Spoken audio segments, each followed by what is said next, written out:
Sports Center with Jay and Dan. We will be with you for an hour and a half. Then we'll take a little break. We're going to have some pizza. And then we'll be back at 11 o'clock Pacific. So basically almost 5 hours of Dan and myself tonight. Life couldn't get any better. And we begin with baseball's trade deadline. As we said all along, Roy Halladay went nowhere. That's right. It was a big story that nothing came of it. Nothing happened. It was a non-story. It was a non-story. Roy Halladay not dealt. Scott Rowland dealt by the Jays. Johnny Liu covered just what the Toronto Blue Jays did on the trade deadline day in Major League Baseball. Or do you want to pitch around him? In the hours leading up to the non-waiver trade deadline, reports indicated that the Blue Jays had nearly dealt Roy Halladay to the Anaheim Angels, a rumor which GM J.P. Ricciardi flat out denied. We were never close at all. There was no push.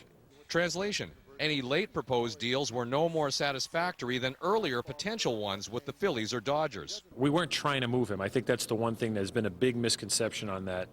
You know, it went from saying we're listening to all of a sudden we were shopping him and trading him, and that was never the case. So, like I said, we listened and we did our due diligence as an organization, and I think the player did also. And it's time for us to move forward now. We said all along that, the number one thing for us is we would listen. We'd have to be moved.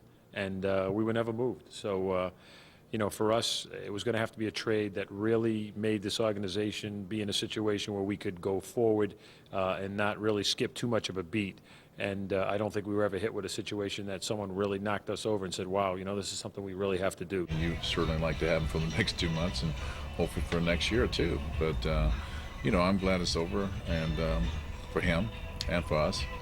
And we'll just see. We'll pick up from here and see what happens. The Jays will move forward without Scott Rowland, who goes back to the NL Central Division in exchange for a 4-player package from Cincinnati, including third baseman Edwin Encarnacion.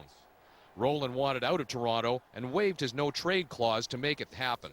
Scotty, he actually got some personal reasons for wanting to be traded, and we tried to accommodate him for that, and we did. And like we said, we made it what we thought is a good trade. Back to Halladay for a moment. Ricciardi says he doesn't see his ace going anywhere, even during the offseason, meaning the Jays expect to open 2010 with their #1 starter in the lineup. In terms of a possible contract extension, Ricciardi says that Halladay would be the one to speak to on that issue. John Liu, TSN, Toronto.